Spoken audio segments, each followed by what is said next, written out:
What's up, everybody? Tim Locklear with Veterans for Natural Rights, the VNR logo you see everywhere and all these subpar memes that you're watching all over the internet, hopefully. I'm on my way to the VA hospital to do some stuff, to talk to some people, to say some words. It's going to be hard and suck. It's going to be normal. Normal veteran's life. It's just a normal part of what a veteran deals with if they're attempting to engage their symptoms in any way.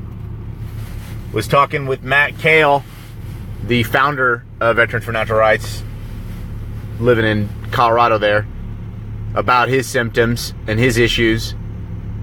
And I was telling him about my symptoms and my issues. And one of the things that we just unanimously saw and heard and felt was we just want to be normal. We just want to feel like we could get up in the morning and not have a whole procedure and situation and thing we have to go through. It's such a burden. It's such a hassle. And that's another thing, is that we already feel like an exceptionally large burden to a lot of our family. We already feel like a problem. And so it's really difficult when we suffer these physical ailments and issues and difficulties and problems. We just want to feel normal again. So when we ask the VA to reevaluate our claim, it has a lot less to do with trying to get a bunch of money and be a freeloading lunatic, lazy bum, worthless guy, Blue Falcon. Has a lot less to do with that than it does. We just want to feel normal again. And if you know what? If my leg is going to scream at me in pain no matter what, I might as well be able to provide for my family while I can't work if they can't make the pain stop without killing my body. You see, because they're like, well, we can make the pain go away.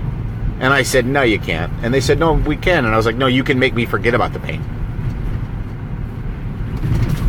I said, I'm not interested in narcotics. I mean, some people are and they need them. And that's a thing. And I'm not harshing anybody's game. But I told my doc I'm not interested in narcotics.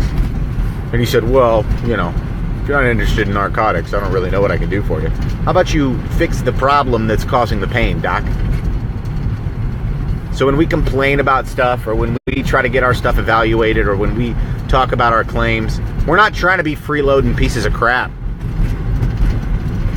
We're trying to feel normal again. There's a lot of safety and comfort in in waking up and knowing you got a job with a paycheck and you know what to wear. You know what to wear for the day. That was the easiest thing about being in the military, was I knew what to wear. I wake up in the morning, I know what to wear, I know how to wear it, and I know how to wear it right, correctly, in the most killer looking fashion. The beret's got to be sagging down to the side. ACU, I was ACUs when I was in, but BDU guys understand a little bit even more. They have the opportunity to press things and shine their boots. We never had that chance. We did when we were in our Class A's, but our ACUs, man, they were clean. Do the nice roll over the top of the boots and the Ranger tuck of your patrol cap if you're out on doing training or whatever. Anyway, the point is, I knew what I was going to wear. And now I wake up and I sometimes wonder, what am I going to do today? I'm disabled. I can't work. I mean, I can work, but it's just so difficult too right now. And I want to work. I do, but it's tough. So the VA helps take care of me, and that's good. A lot of people are really quick to crap on them. I'm not. I'm quick to call out bull crap when I see it. I mean, Veterans for Natural Rights is something we often do. We talk about excuse me, we talk about how egregious this behavior is that a hospital employee is doing, or what have you. But it's not to say they're an absolutely worthless, organization. They help a lot of people, like my family and I. The founder Veterans for Natural Rights and I, like I said, Matt and I were sitting and talking about that very subject. At various different programs that they might be eligible for or not be eligible for. I mean, that's important. But the problem is there's stigmas, man. There's this idea surrounding the idea of being normal or getting better that other veterans are like, well, why the hell can't you just do it right? Just do it right. Stop being a lazy ass and get up and get a job. And it's like, dude, do you understand what you say when you say that? You have any idea how hurtful you're being, or do you care at all? Because a lot of us don't. Like, I got a buddy of mine here locally. He's a good dude. Hard-working man. Exceptionally skilled. Exceptional military career. Pretty badass dude. And he's stuck doing a job that he sort of doesn't want to do. But it's just like, I don't know what else to do, Tim. He's like, I don't know what else to do. And I'm like, dude, forget that, dude. Let's go to Fiji. Or even better, let's go to the woods in Colorado, man. Let's get lost for a while and find ourselves, dude. Let's do that. And he's like, yeah, that sounds great. I want to do that. But I got a job. I got bills to pay. So I gotta work. Oh, is that right? Well, how are things with your family? I hate my life, and I hope to die often. That's what this guy's telling me. He's like, I hate my life, and I'm like, dude, man, that sucks, dude. That's harsh. That's harsh. Why don't you quit your job? Why don't we get to the VA, get you a claim filed, do an evaluation, see if you've got PTSD, see if you've got some stuff that the compensation can help you with, man. And he's like, I'll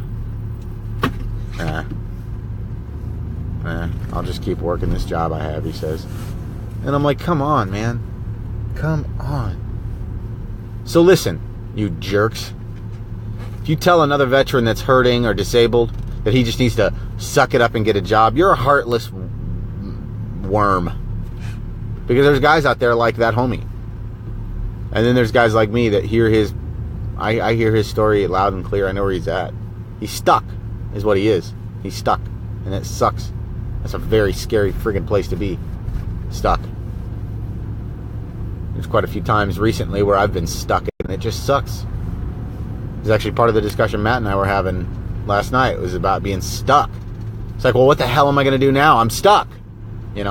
And what it takes is a perspective shift, for sure. And you got to make sure your values are in the right place. Make sure that you're putting the right amount of attention on the right amount of things at the right amount of time, with the right amount of pressure. That you're not overdoing it. That you're not trying to please and serve yourself or an organization or a person, but that you're just deciding that I'm going to do better because it's a good thing to do, right? I mean, there's an element of pragmatism to real life. There is, doing a thing and only doing it if the results are good. There is, I'm not going to keep buying ice cream if it gives me explosive diarrhea, or I might, I guess, if it tastes really good. But again, if the results suck, I might not be as interested, right? But there are some things in life that are absolutes to a degree. I mean, there's some things in life that I guess not so much as an absolute, but more so like it's always good to be good to people. It's always good to be good. And that doesn't mean nice. You could be good and harsh, right? Well, then what is good? That becomes the question. It's like, what is good? Well, that's where you have to that's where you come in, man. You can derive your good, quote unquote, from wherever you'd like. Matt derives it from something different than what I derive it from. And my buddy Nick derives it from a place different than from what I derive it from. But we all have to decide what is and isn't good and from where we're going to draw that good or badness from. We have to. We have to. It's an essential thing, man. We have to. Because if we don't, then we're floundering. Then my buddy tells me he's just going to keep working, and he's like, oh, I don't know. Maybe I'll get I just keep getting this is what he told me. You guys, listen, this is going to break your heart. It's going to break your freaking hearts. He says, I just keep lashing out at my wife and my kids. I don't know why. I keep getting angry and angry. I think I'll just get a job at the railroad so I'm on the road more. I love them, but I just don't want to torture them this way. What? Hold on. Put on the freaking brakes, man. Put on the brakes. That's not how you deal with your problems, essays. It's not. It's not. It's not. It's not. This isn't 1955. You know? You don't just push your problems down because you don't know how to deal with them. This is adult time. This is 2018. This is how we deal with problems in the real world. We go to a counselor. We see a problem. We deal with the problem. And we move on from that problem to the next problem. We just keep doing that. That's just how it works. And then when we're better, we try to make others better too. Or while we're doing it at the same time. You know what I mean? Same time, man. Same time. The goal in my treatment and therapy is so multifaceted, it's hard to nail it down. But ultimately, I want to get better because I want to get better. Because it's better to be better. Because I know that I'm not a pile of crap, and I know that I have the capability and the resources and the means to get better, and I'm going to do it as best as I can. Because that's what is the right thing to do. I mean, from where I derive my morals, that's the right thing to do. I mean, I can start listing things like my wife or my kids or the veterans I appreciate and love or whatever. You know, the guys that have died downrange, the guys that have died because of suicide or whatever. I could list a whole bunch of reasons why. But really that's not what's important. I mean, those things are exceptionally important, but that's not what's important. Or I mean, in the context of why I'm doing what I'm doing. What truly is important to remember and to put into practice as often as we can is that truly,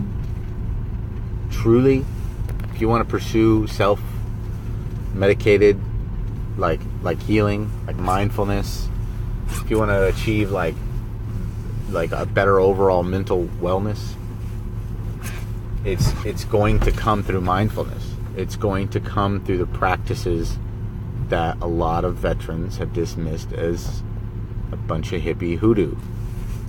Unfortunately, a lot of veterans have written it off, and it's stupid. It's immature. Touch all that touchy-feely stuff, hippies, girly, Nope. It is not that time for that. There is times for that, okay? You know, when I see Nick wearing a girly scarf, I make fun of him because that's just how I like Nick.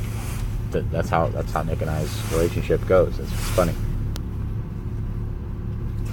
But when I see Nick doing something stupid, I love Nick, and I'm going to say, Nick, stop being stupid. Don't do that. Or Matt, don't do that. That's dumb. Or whatever, you know? Because you're a homie, and I don't want you to do dumb stuff because that's dumb. Right? It makes sense. I mean, it makes sense when I say it right here, right now. But it's just so many people have such a hard time, myself included, in putting that into practice, you know?